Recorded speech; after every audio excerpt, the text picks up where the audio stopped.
صوفیہ کی محفل میں، اولیاء کی محفل میں محبت سکھائی جاتی ہے، ادب سکھایا جاتا ہے، عقیدت سکھائی جاتی ہے۔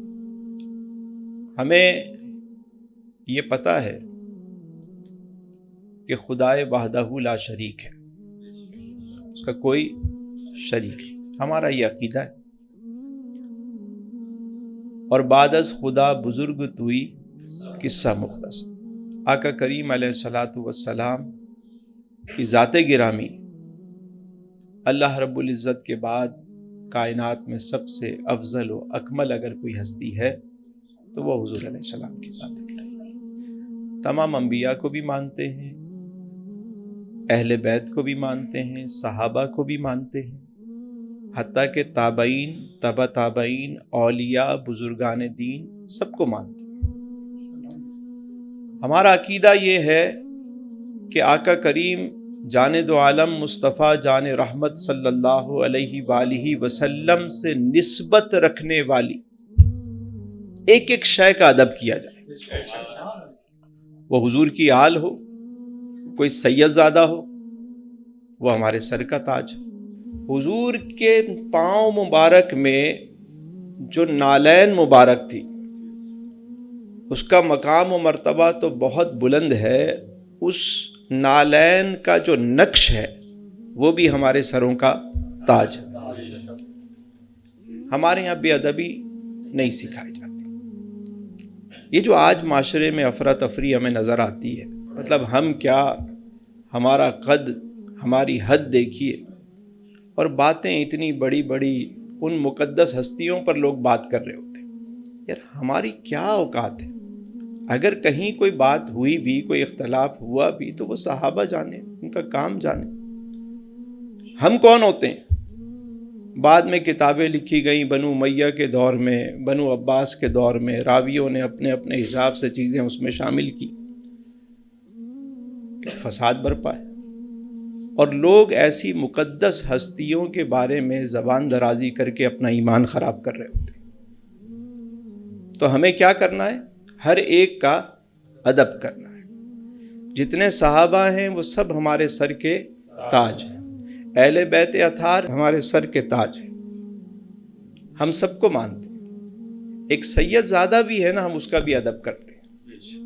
ہمیں تو یہی سکھایا گیا۔ اس در کی خاک کو بھی ہم اپنی آنکھوں کا نور سمجھتے ہیں۔ تو ادب سب سے بڑا کرینہ ہے محبت کے کرینوں میں۔ ایک طریقہ ہے ایسا ہے کہ جس سے ملک میں افراتفری سب ختم ہو سکتی ہے۔ یہ جو مسلمانوں میں مختلف اختلافات ہیں، اور اس کو جو آئے روز سوشل میڈیا پہ جو ایک بڑھاوا دیا جاتا ہے، اس کا ایک حل ہے سمپل سا اور بہت سادہ حل ہے۔ وہ حل کیا ہے؟ حل یہ ہے کہ آپ کسی کی تعریف کرتے ہیں، کرتے رہیں۔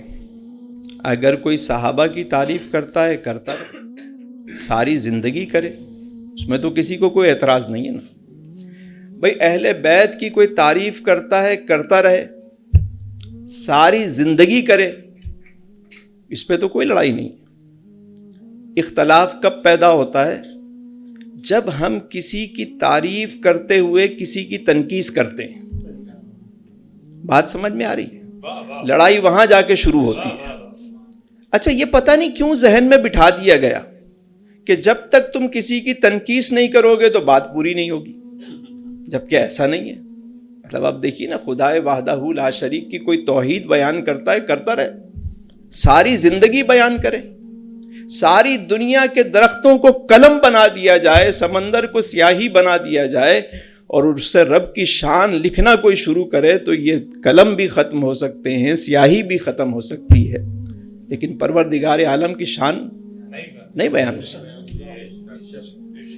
لیکن اگر کوئی رب کی توحید بیان کرتے ہوئے شان رسالت میں تنقیص کرے گا تو اب پکڑ ہو جائے گی۔ یہ خرابی پیدا ہوئی معاشرے میں۔ تو ہمارا یہ پیغام ہے کہ صرف ایک کام کریں۔ آپ کا کوئی بھی عقیدہ ہے، کوئی بھی فرقہ ہے، کہیں بھی آپ ہیں، کسی بھی مسلک سے، اگر چاہتے ہیں انتشار ختم ہو تو سمپل سا طریقہ ہے کہ آپ کسی کی تنقیص نہ کریں. یہی پیغام محبت جہاں تک پہنچے. اب جس کا جی چاہے وہ پائے روشنی، ہم نے تو دل جلا کر سر راہ رکھ دیا ہے.